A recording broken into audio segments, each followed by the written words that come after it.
Gífurlega fjármagnshreyfingar voru innan Kaupþingssamstæðunnar á síðustu metrónum í lífi bankans. Upplýsingar frá lánanefndarfundi Kaupþings rétt fyrir hrun sem lekið var á netið hafa valdið miklum titringi. Gífurlega fjármagnshreyfingar voru innan Kaupþingssamstæðunnar á síðustu metrónum í lífi bankans. Ný lán voru veitt og önnur afskrifuð. Upplýsingar frá lánanefndarfundi Kaupþings rétt fyrir hrun sýna að stærstu lántakendur voru kjölfestu eigendur bankans. Þessum upplýsingum var lekið á netið og hefur það valdið miklum titringi. Fyrir sólarhring var yfir 200 blaðsíðna glæru yfirlit sett á netsíðuna Wikileaks, en sú síða beinlínis sett upp til að hýsa upplýsingar sem menn vilja leka. Fréttastofa fengi staðfest frá sínum heimildum að þetta eru ófölsuð gögn. Þetta eru glærur frá örlagaríkum fundi lánanefndar Kaupþings 25. september í fyrra. Athygli vekur hversu mikla lánafyrirgreiðslur eru til kjölfestu eigenda bankans. Sem dæmi eru lánafyrirgreiðslur til 11 fyrirtækja í Existu fjölskyldunni að skiptum meðtöldum upp á ríflega 300 milljarða að núvirði.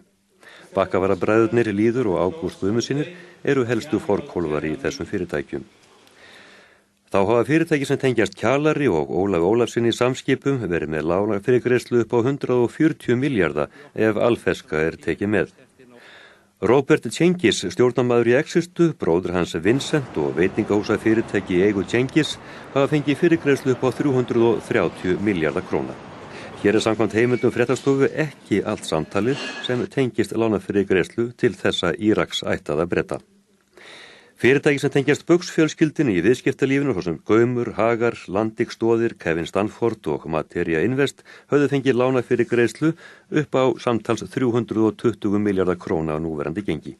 Birting þessara upplýsinga á netinu valdið miklum titringi innan Kaupþings í dag. Fyrir í dag sendu stjórnendur Kaupþings í skyndi bréf til umsjónar aðila vefsíðunar þar sem þess var krafist að upplýsingarnar eru teknar út.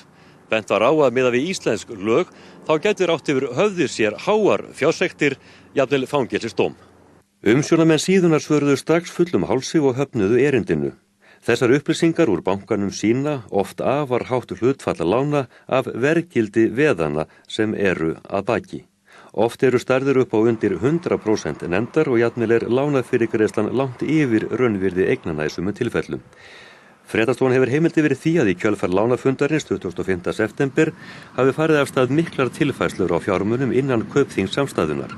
Þessar tilfærslur vöktu illan grun hjá breska fjármálaeftirlitinu og var tilefni sérstakra fyrirspurna frá Gordon Brown til Geirs Haarde þáverandi forsætisráðherra eins og áður hefur komið fram.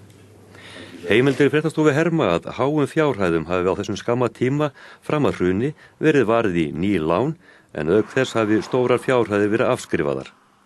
Fréttastofa mun á næstu dögum fjalla frekar upplýsingar sem framkoma í þessum gögnum.